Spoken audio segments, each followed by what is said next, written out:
macroéconomiste hétérodoxe du développement, professeur à l'Université catholique de Louvain en Belgique, évaluateur certifié des politiques publiques. Dans la deuxième partie, le professeur Thierry Amougou parle de la nécessité de la dette et de la pathologie politique entre la diaspora et le Cameroun. Bienvenue sur la chaîne africaine Vision 4. Merci de m'avoir invité, une fois de plus. Professeur, nous avons parlé de la gestion des fonds publics au Cameroun, mais le Cameroun vient de souscrire une dette, le rebond. Quels sont les points positifs et négatifs de cette dette? Pour parler de la dette du Cameroun, il est peut-être important que les gens nous comprennent, d'expliquer certaines choses. Vous savez, je suis d'abord enseignant, donc je suis toujours préoccupé par justement donc, la réception que les gens ont de ce que je dis. Est-ce qu'ils me comprennent? Ça ne sert à rien d'aligner de gros mots et puis de compliquer. Je peux expliquer les mêmes choses de façon compliquée et personne ne comprendra rien. Et moi, en tant qu'enseignant, ça ne me satisfait pas. D'abord, le rebond, c'est quoi? Le rebond, c'est tout simplement, c'est une obligation.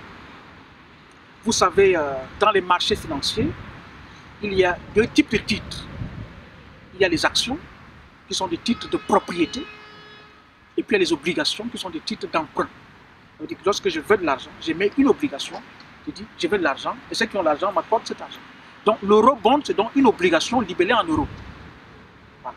Donc, les pays qui veulent de l'argent vont donc dans ces marchés financiers et font une demande d'argent. Ça, c'est une première chose. Et pourquoi l'Union européenne développe les eurobonds? L'Union européenne s'est rendue compte avec la crise de la dette souveraine qu'il n'y avait pas de dette européenne, parce qu'il n'y a pas un trésor européen. Donc, les eurobonds ont pour objectif en Europe de pouvoir créer une solidarité entre les États pour mutualiser un peu la dette et permettre aux pays européens de pouvoir justement donc, faire des échanges de dette. Ça, c'est un premier point. Deuxième chose aussi que j'aimerais expliquer pour qu'on comprenne la suite, c'est ce que c'est que l'argent. C'est quoi la monnaie? La monnaie a plusieurs définitions. Dernièrement, je vous ai défini la monnaie de façon différente. Une autre façon de définir la monnaie qui nous va nous permettre de mieux comprendre le phénomène de dette, c'est que lorsque vous travaillez, à la fin du mois, vous avez un salaire. Pourquoi? Parce que vous avez travaillé pour la société, vous avez rempli un ensemble de fonctions, et on se dit, monsieur Ekwala a rempli un ensemble de fonctions, donc la société est endettée envers lui. C'est pourquoi on vous donne votre salaire. On paye ce que vous avez fait. Voilà. Mais vous, à la fin du mois, une fois que vous percevez votre salaire, qu'est-ce qui se passe? Vous avez aussi vécu grâce au travail d'autres personnes. Vous avez eu l'électricité, parce que les gens ont travaillé. Vous avez eu de l'eau, parce que les gens ont travaillé. Vous avez eu la télé, des images, parce que les gens ont travaillé. Vous payez vos factures, parce que vous êtes endetté envers le travail de ces gens-là. Donc vous payez vos factures. Ça veut dire que l'argent, c'est quoi? L'argent, ce n'est rien d'autre qu'une dette. C'est un vaste réseau de créances qui circulent. On vous paye parce que vous travaillez, vous payez aux autres parce que vous avez bénéficié de leur travail. Vous voyez? L'argent, c'est ça. Mais dans la société, nous ne sommes donc pas équivalents par rapport à l'argent. Il y a certaines populations, certains individus, qui ont des revenus, c'est-à-dire du travail et du capital, qui sont supérieurs à leur consommation. Vous voyez? C'est-à-dire ce qu'ils gagnent est supérieur à ce qu'ils consomment. Ça fait quoi? Ça veut dire que ces individus-là sont des individus excédentaires. Donc ils ont une épargne. Mais dans la même société, il y a aussi d'autres qui ont une consommation supérieure à ce qu'ils gagnent. Ça veut dire qu'ils ne peuvent pas épargner, ils sont déficitaires. Vous voyez? Alors, pourquoi est-ce que, justement, donc, la dette existe?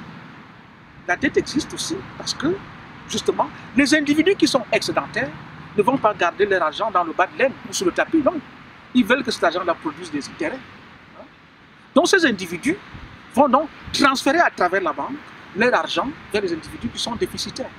Ce qu'on appelle l'intermédiation financière. Donc la banque, le travail de la banque, c'est de prendre l'argent du côté de ceux qui sont excédentaires, le mettre ensemble, c'est-à-dire on transforme les échéances de risque en termes techniques et elle accorde des crédits à ceux qui sont déficitaires, à ceux qui ont moins d'argent. Vous voyez?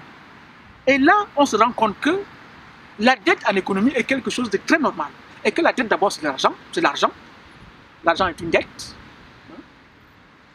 Et deuxièmement, et que la dette en économie est quelque chose qui permet à celui qui a beaucoup d'argent de le fructifier en vous le donnant, et à celui qui n'en a pas de le trouver, c'est celui qui en a beaucoup. Ouais. Donc, le temps que tu allais mettre pour travailler, pour avoir ce que tu n'as pas, tu l'as vite. Mais comme il te permet de gagner du temps, tu lui payes un intérêt. Ouais. Parce que tu as permis d'avoir aujourd'hui l'argent que tu n'as pas aujourd'hui. Donc, l'économie fonctionne ainsi. Donc, la macroéconomie nous dit, pour que les pays qui sont déficitaires puissent s'en sortir, il faut qu'ils s'endettent. Si tu n'as pas, tu cherches là où il y en a. Mais comme tu n'as pas aujourd'hui, et qu'on te le donne aujourd'hui, tu vas donc payer un intérêt qui est le loyer de l'argent. Parce qu'on te fait gagner du temps. Et toi qui en as beaucoup, tu es excédentaire, pour fructifier ton argent, ne le garde pas sous le matelas. Donne-le à celui qui n'en a pas parce que tu vas profiter de l'intérêt. Donc en macroéconomie, la dette est une chose tout à fait normale. C'est même elle qui permet à l'économie de pouvoir fonctionner. Alors, une fois que j'ai dit ça, il faut encore expliquer aux gens ce que représente une dette par rapport au travail. C'est quoi une dette par rapport au travail? Lorsque le Cameroun s'endette, comme vous l'avez dit, lorsqu'un pays s'endette, un pays X, qu'est-ce qu'il fait? Il dit aux autres qui sont excédentaires, moi j'ai besoin de sous, j'ai des plans d'investissement qui sont supérieurs à mon épargne. Donc je veux des liquidités, je veux de l'argent. Les autres disent, ah, nous sommes excédentaires. Parce que nous on a travaillé hier, on a épargné, donc on a de l'argent en réserve. Alors qu'est-ce qui se passe? Le Cameroun va donc dire, donnez-moi cet argent et je vous paye dans 10 ans, dans 15 ans. Qu'est-ce que le Cameroun fait lorsqu'il dit ça? Le Cameroun, lorsqu'il dit ça, il fait quoi? Il fait ceci. Il vous dit, j'ai moins épargné hier, mais je compte sur le travail des Camerounais dans 10 ans, dans 20 ans, dans 15 ans, dans 50 ans. Et c'est avec le revenu de ce travail-là que je vais vous rembourser ce que je vous demande aujourd'hui. Donc la dette d'un pays, c'est une façon d'hypothéquer, pour de mettre en gage aujourd'hui l'argent des populations, du travail des populations dans 20 ans, dans 30 ans, dans 50 ans. Vous voyez? C'est pourquoi, lorsqu'on s'endette, il faut savoir que c'est le travail des jeunes Camerounais dans 30 ans, dans 50 ans, dans 60 ans, qui est gagé aujourd'hui. Et parce que c'est lui qui permettra de rembourser l'argent qu'on nous donne aujourd'hui. Et celui qui nous donne l'argent, lui, il a épargné le fruit de son travail d'hier. Donc, c'est important de voir aussi le lien entre dette et travail. Vous voyez? Le lien entre dette et travail. Une fois que les gens sont donc au courant de ce que c'est une dette, il est donc important de se rendre aussi compte que la dette d'un État doit être appréciée par rapport à plusieurs critères. La dette du Cameroun, aujourd'hui, est à peu près à 45% du PIB. Là, nous sommes au niveau du ratio dette sur PIB. C'est un ratio important. Pourquoi c'est un ratio important? C'est un ratio important parce qu'il vous montre quel est le volume de votre richesse qui va dans le remboursement de la dette. Vous voyez? Il ne faut pas que le remboursement de la dette soit largement supérieur au volume de richesse que vous créez. Si c'est largement supérieur, là, c'est déjà dangereux. Donc, ça veut dire que, justement, vous devez rembourser plus que ce que vous ne produisez. Donc, à ce niveau-là, ce ratio concernant le Cameroun, si on tient compte de ce qui se passe à travers le monde, n'est pas un mauvais ratio. Il y a des pays qui sont à plus de 100% du PIB. Il y a des pays qui sont à parfois à 150. Il y a des pays extrêmement endettés à travers le monde. Mais il faut dire aux gens que ce ratio n'est pas suffisant. Il n'est pas suffisant. Donc, ce ratio qu'on peut voir positif pour le Cameroun, 45% du PIB, n'est pas suffisant. Pour parler de façon sérieuse et pertinente d'une dette, il faut savoir que ce ratio ne signifie rien si on ne prend pas en compte l'épargne nationale. Un pays peut être endetté à plus de 100%, mais rester un pays crédible parce que les populations ont une grande épargne sur le plan national. Il reste crédible. Un pays doit tenir compte du taux d'inflation. Quel est le niveau d'inflation? Il doit tenir compte du niveau du déficit par rapport à la dette. Il doit tenir compte, comme je l'ai déjà dit, du niveau général des prix, mais tenir compte aussi, concernant cette dette, de la banque centrale. Est-ce qu'on a des banques centrales qui achètent des dettes? Oui ou non? Dans notre cas, c'est non. Donc, vous voyez que pour juger d'une dette, il faut non seulement prendre en compte tout ce que je viens de vous dire, mais aussi la nature de la dette. Quelle est la structure de la dette? ne faut pas seulement brandir ce 45% du PIB. Hein. Quelle est la structure de la dette? Quelle est la quantité de la dette publique? Quelle est la quantité de la dette privée? Quelle est la quantité de la dette publique interne et de la dette publique interne? Quelle est la quantité de la dette privée bilatérale? La dette privée multilatérale? La dette publique bilatérale et multilatérale. Vous voyez? Quelle est la quantité de la dette de court terme et la dette de long terme? Tout ça, c'est tout ça qui peut permettre de juger la qualité de l'endettement d'un pays. Et le seul ratio dette sur PIB ne suffit pas. Donc, concernant le Cameroun, on peut dire que le ratio dette sur PIB est inférieur à maximum 45% et que c'est bon. Mais ça peut aussi être mauvais si tout ce que je viens de vous citer est mauvais. Vous voyez? Donc, il ne faut pas se situer uniquement au niveau de ces ratios. Il faut aussi se rendre compte que le Covid dont on parlait tantôt a placé le monde dans une conjoncture en économie qu'on qualifie de keynésienne. Ça veut dire quoi? Ça veut dire que l'argent coûte moins cher. Les taux d'intérêt sont extrêmement bas. Donc, celui qui s'endette aujourd'hui, dans cette conjoncture, est quelqu'un qui gagne de l'argent. Vous voyez? On vous donne 50 €, vous remboursez 40. Ça veut dire que le meilleur risque aujourd'hui dans cette conjoncture, c'est de s'endetter. Et comme vous êtes dans une conjoncture favorable, des notions de dette, de déficit public perdent de leur sens. Vous voyez? Perdent de leur sens. Ça veut dire que le 45% du PIB du Cameroun, qu'on pensait positif, devient même mauvais dans cette conjoncture-ci. Parce que les pays qui sont crédibles, c'est-à-dire qui ont tout ce bagage d'indicateurs derrière solides, sont des pays qui profitent de la situation pour aller très loin dans la dette. Vous voyez? Si on n'arrive pas à aller très loin dans la dette, alors que nous sommes qu'à 45%, ça veut dire qu'il y a un ensemble d'indicateurs qui sont mauvais chez nous. C'est d'ailleurs pourquoi l'eurobond de 2015, on l'a eu à 9,5%. Les bons pays l'ont à 2%, 3%. Un pays crédible. Un pays qui gère bien ses finances publiques lorsqu'il va dans les marchés publics, puisqu'on voit son historique, on voit comment il gère son économie, on voit qu'il est crédible, on voit l'épargne nationale, on voit le niveau d'inflation, on voit les déficits, on voit la qualité de la banque centrale, on voit tout ce que j'ai indiqué. Il accède à un faible coût au financement. Vous voyez? Donc, tous ces aspects-là montrent que notre pays doit insister sur la nature de la dette. Qu'est-ce qu'on fait avec la dette? C'est ça le clé. C'est ça la clé, pardon. Qu'est-ce qu'on fait avec la dette? Il y a une dette improductive. On s'endette pour acheter des Mercedes, on s'endette pour construire des bâtiments, consommation routière, pour construire nos châteaux, on s'endette pour construire des éléphants blancs. Ça veut dire que la dette ne génère pas de la richesse supérieure au service de la dette. Là, c'est une mauvaise dette. Donc notre dette est mauvaise parce qu'aujourd'hui, on négocie l'eurobond pour rembourser l'ancienne dette de 2015, un eurobond de 2015. Vous voyez? Ça veut dire que déjà en 2015, on a fait un très mauvais emprunt. Ouais. Et elle est mauvaise parce qu'on ne voit pas les résultats factuels de ces dettes-là. On est donc dans un cycle de dette improductive. Ce qu'on appelle en économie une accumulation improductive du capital. C'est là où c'est dangereux pour le pays.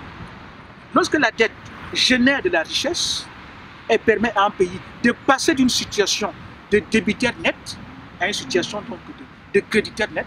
La dette est positive parce qu'elle permet au pays de générer de la richesse supérieure au service de la dette et de se développer. Le problème chez nous, c'est qu'on s'endette, mais on ne voit pas les résultats. Donc nous sommes dans un cycle de dette improductive où on ajoute pour rembourser encore ce qu'on a pris hier. On ne voit pas les résultats concrets de ce qu'on a pris hier. C'est ça le problème de la dette au Cameroun. Lors de la visite du chef de l'État à Genève, la diaspora également, et certaines diasporas, s'est encore manifestée d'une manière désagréable. Comment expliquez-vous cela? Concernant la diaspora camerounaise dont je fais partie, la première chose que j'aimerais dire, c'est qu'il y a un gros problème entre le Cameroun et sa diaspora. Je vous prends un petit exemple. Notre pays parle d'un projet d'émergence. D'ici 2035, je pense. Voilà. Il y a un projet d'émergence. Moi, je suis économiste et j'étudie l'économie politique de l'émergence. Je suis d'ailleurs en train de faire un bouquin sur l'émergence des pays africains. Et qu'est-ce que je constate à travers le monde?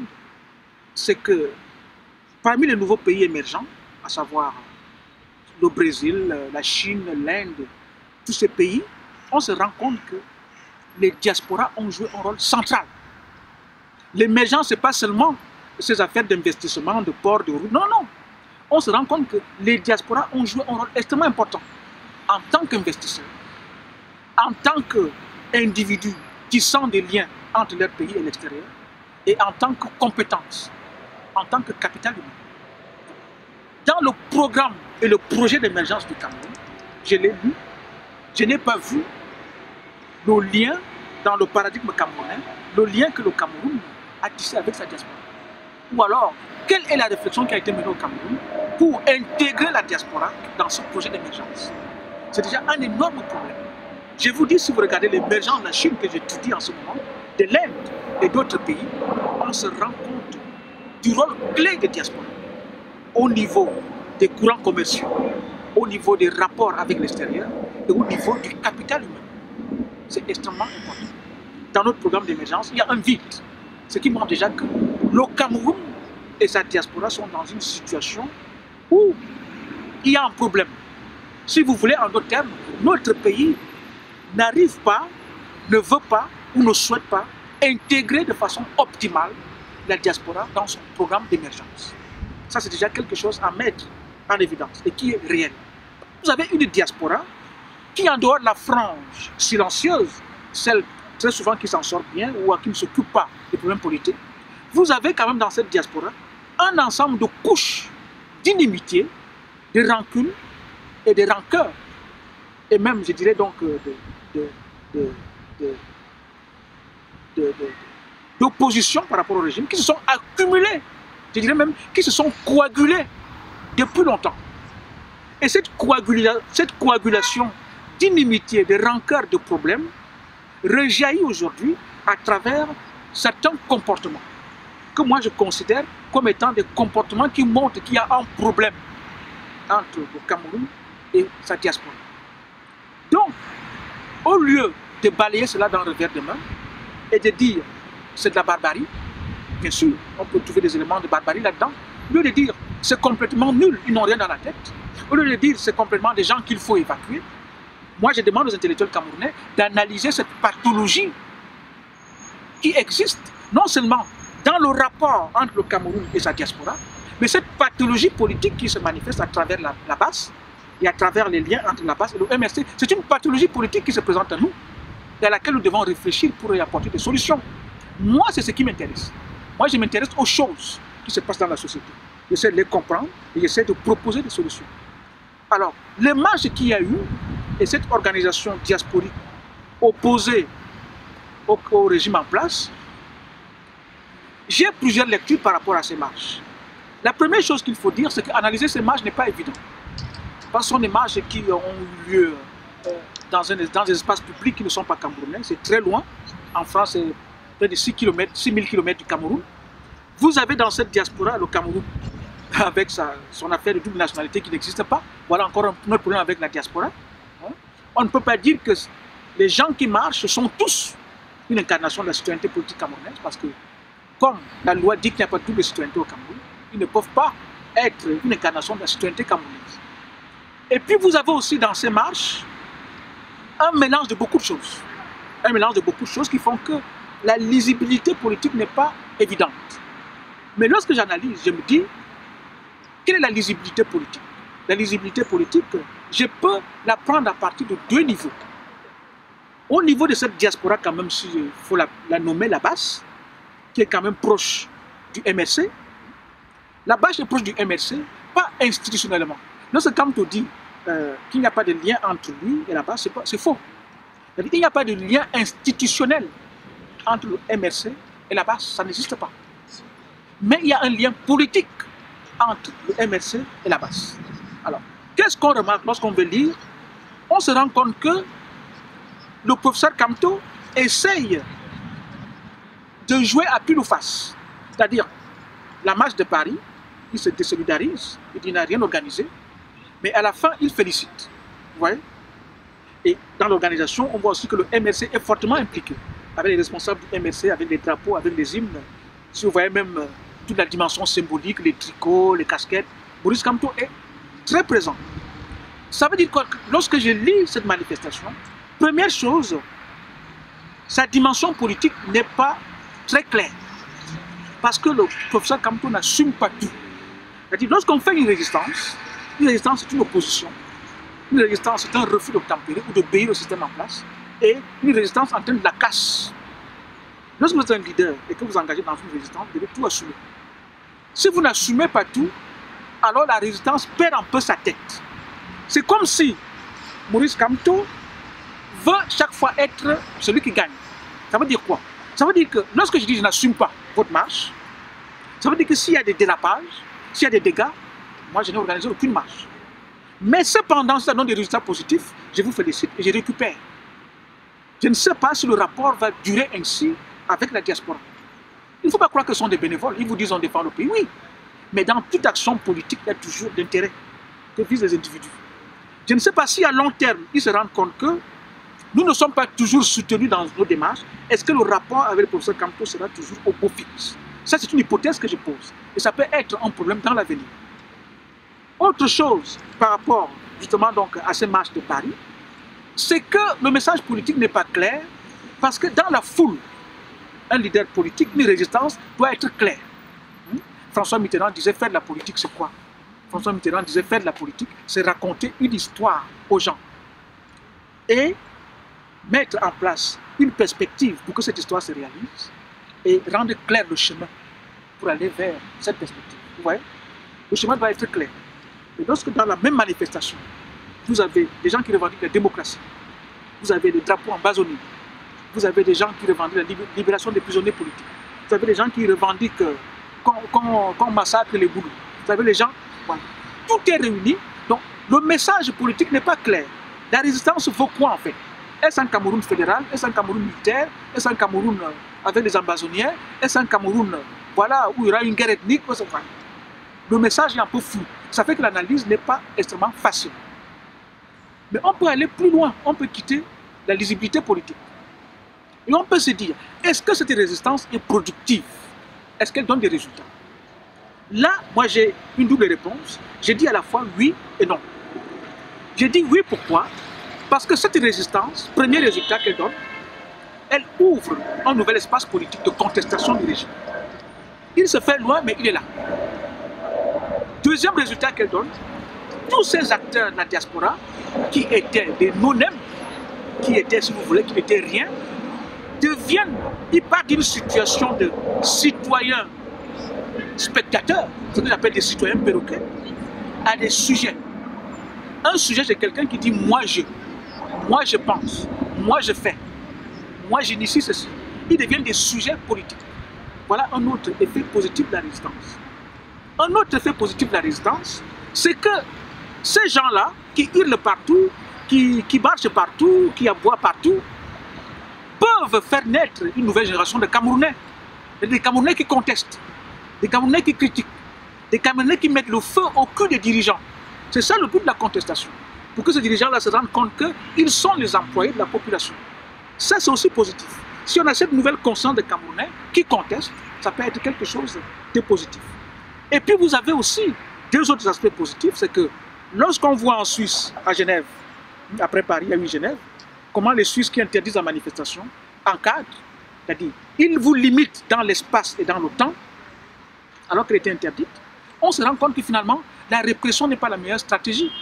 La meilleure stratégie, c'est quoi? C'est limiter dans l'espace et dans le temps et encadrer rigoureusement. Voilà. Et lorsque vous le faites, vous permettez aussi l'expression de la liberté au même moment. Vous voyez? Donc, vous préservez l'ordre public et vous permettez aussi l'expression de la liberté. Ça peut éduquer les forces de l'ordre au Cameroun. Une manifestation réprimée est tout simplement une image négative par rapport à une manifestation encadrée, c'est-à-dire limitée dans le temps et l'espace, où les gens s'expriment, mais vous limitez le moment de la manifestation et vous limitez aussi l'espace qu'ils doivent occuper. Ça peut éduquer nos forces de l'ordre. Et les gens de la base eux-mêmes peuvent s'éduquer aussi. Ils peuvent se rendre compte que la chose qu'on appelle démocratie est une chose assez complexe. Vous avez vu comment on a matraqué les gilets jaunes en France. La démocratie n'est pas un régime où la violence n'existe pas. La démocratie est un régime qui met la violence au frigo, dans l'armoire, qui garde la violence. Tant que tu respectes ces règles. Vous voyez? Mais une fois que tu contestes les règles démocratiques, la démocratie reprend la violence tout de suite. Vous avez vu les gilets jaunes? Dès que les gilets jaunes ont commencé à dire Macron démissionne, on va aller à l'Élysée, on a réprimé les gilets jaunes de façon sauvage. Il y a eu six bras arrachés. des milliers de condamnations directes. Donc, ceux de la base aussi apprennent que la démocratie ne se fait pas sans État, elle ne se fait pas sans loi, elle ne se fait pas sans normes, elle ne se fait pas sans force. La démocratie se protège par la force. Dès que tu ne respectes pas ces règles, elle ressort la force. Donc, ça, ce sont les effets positifs de ces mobilisations. Mais les effets négatifs, c'est quoi? J'ai dit oui et non. Ça, c'était oui. Non, pourquoi? Non, parce qu'il y a un élément. Je ne sais pas si vous constatez ce qui se passe entre Camerounais à l'extérieur et à l'intérieur du pays. Avant l'élection de 2018, on était tous Camerounais, on était de classes sociales différentes, on était d'ethnies différentes, on était de situations économiques différentes, mais il y avait quand même quelque chose entre nous, c'était tout simplement la bienveillance.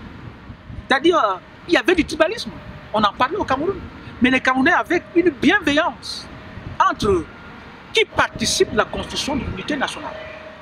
Mais depuis l'élection de 2018, depuis cette résistance, ce que je remarque de négatif, c'est quoi? Je dis oui et non, là c'est le non, c'est que la bienveillance entre les Camerounais a pris un sale coup, un très mauvais coup. Les Camerounais se traitent par des noms d'oiseaux et avec une animosité qui fait peur. Donc ça, je pense vraiment qu'on a perdu sur ce côté-là. Au niveau de la bienveillance, qui est un ciment qui tisse l'unité nationale, c'est très difficile à construire parce qu'on ne sait pas comment ça se construit. On se rend compte que les Camerounais sont des gens fiers, qui s'aiment entre eux, qui disent aux autres, vous êtes nuls, c'est nous les meilleurs. Comment ça se construit, on ne sait pas. Mais on remarque, ah, ça n'existe pas. Comment le reconstruire, ça ne va pas être évident. Nous sommes presque arrivés au terme de cette interview. Professeur, vous êtes un éminent professeur de renommée internationale. J'aimerais comprendre pourquoi vous n'enseignez pas au Cameroun. Voilà, merci cher ami pour cette question rouge. C'est une question qui m'a souvent été posée par plusieurs de mes compatriotes et par d'autres collègues aussi et d'autres personnes. Bon, que puis-je vous donner comme réponse? C'est que, comme je vous l'ai dit tantôt, le rapport entre le Cameroun et sa diaspora est un rapport problématique. Voilà, j'enseigne à l'Université catholique de Louvain depuis une dizaine d'années, après une formation qui a commencé au Cameroun. Et là même, pour essayer d'aller vers ce rapport problématique, il faut montrer que le Cameroun est un pays qui finalement perd au change. Lorsque le Cameroun forme tous ces gens qui sont dans la diaspora, aux diplômés, qui ont commencé l'école primaire au Cameroun, qui ont été au lycée au Cameroun, qui ont été à l'université au Cameroun, ça veut dire que l'État a mis des sous pour former ces gens. Lorsque ces gens maintenant travaillent en Belgique, en France, en Allemagne, ça veut dire que la dépense publique camerounaise n'est pas productive. Le Cameroun a dépensé l'argent, mais c'est l'Allemagne, c'est la France, la Belgique qui tirent les profits de l'argent dépensé par le Cameroun. Donc en termes économiques, la dépense publique camerounaise ne produit pas de la croissance au Cameroun. Elle produit de la croissance ailleurs. Donc l'État lui-même, s'il veut être productif, doit se rendre compte qu'il a investi pour former des gens, et ces gens-là payent les impôts ailleurs. Ces gens-là forment des citoyens ailleurs, mais pas au Cameroun. Il a donc formé ces gens pourquoi? Donc il perd au change. C'est-à-dire, même s'il n'aime pas la diaspora, s'il s'aime lui-même, il doit se rendre compte que je suis en train de faire un investissement comme de former des gens dont d'autres bénéficient des fruits. Donc vous avez déjà ce jugement-là, qui est un jugement objectif, qui devrait amener l'État lui-même à se rendre compte que sa dépense publique en termes d'éducation n'est pas une dépense publique corrélée positivement à la croissance, elle est corrélée négativement à la croissance du pays. Alors, j'arrive ici, je fais mes études et puis je suis donc professeur là à l'Université catholique de Louvain, qui est une des meilleures universités au monde. Si vous prenez le ranking, nous sommes parmi les 200. Donc c'est une université, c'est une grosse boîte, elle est très performante. Je n'enseigne pas seulement là, j'enseigne également à l'Université Saint-Louis de Bruxelles, où j'ai également des cours, à l'Université de Mons, parce que l'UCL est en train de faire une grande université avec Saint-Louis à Bruxelles et avec Mons. Et j'ai certaines collaborations avec l'Université catholique d'Afrique centrale, qui se trouve au Cameroun. Vous voyez que je vous ai parlé là, de toutes les universités, il n'y a pas une université d'État au Cameroun. Alors que je sors de là. Voilà. Pourquoi je n'y enseigne pas? Ce n'est pas faute d'avoir demandé. Ce n'est pas faute d'avoir fait la demande. Il y a plusieurs recrutements qui se font au sein de l'université camerounaise. Et je crois, si ma mémoire est bonne, que j'ai déjà envoyé 4 dossiers lors de ces recrutements. Pour dire, je suis professeur en Europe, j'aimerais également donner à mes frères et à mes jeunes frères et à mes jeunes sœurs tout ce que les autres m'ont donné, toute mon expérience et ce que j'ai appris également en allant ailleurs. Mais sur ces 4 dossiers, je n'ai eu aucune réponse. Aucune réponse, même pas un accusé de réception. Et pourtant, chaque fois que je vais au Cameroun pour une conférence, je rencontre un ancien prof, je rencontre un recteur, je rencontre quelqu'un qui me dit « Nous manquons de profs. Pourquoi tu ne viens pas enseigner ici ?» Donc, vous voyez encore une fois que je ne maîtrise pas quels sont les canaux de transmission à travers lesquels on recrute les professeurs au Cameroun. Puisque mes étudiants que je dirige en thèse sont recrutés. Ouais. J'ai 4 gens ici qui viennent du Cameroun, qui font une thèse, qui rentrent, ils sont recrutés. Mais moi, j'envoie mon dossier et je dis bon, tu es moins bon que tes étudiants, on ne te prend pas. Donc, je ne sais pas quels sont les critères. Ce n'est pas l'envie qui me manque. Vous savez, quel que soit ce qu'on devient dans la vie, on est toujours habité par ce désir de dire je veux aller donner quelque chose à mes frères, quelque chose à mes sœurs. Je veux rendre quand même au Cameroun ce qu'il m'a donné. Ils m'ont quand même formé jusqu'à un certain niveau. Mais la demande est là. On ne sait pas ce qu'il faut faire pour être réputé à l'université camerounaise. J'ai fait la demande, je n'ai jamais eu un accusé de réception. Et alors, voilà, ça n'existe pas. C'est la seule raison. Et cela n'empêche que le Cameroun m'intéresse toujours et que je parle du Cameroun dans mes ouvrages, dans mes travaux. Et que voilà, on verra peut-être que la suite pourra être favorable. Mais pour le moment, je n'ai eu aucun signal positif de ce côté-là. C'est la seule explication. C'est sur ces mots que s'achève cette émission. Je vous donne rendez-vous pour la prochaine émission.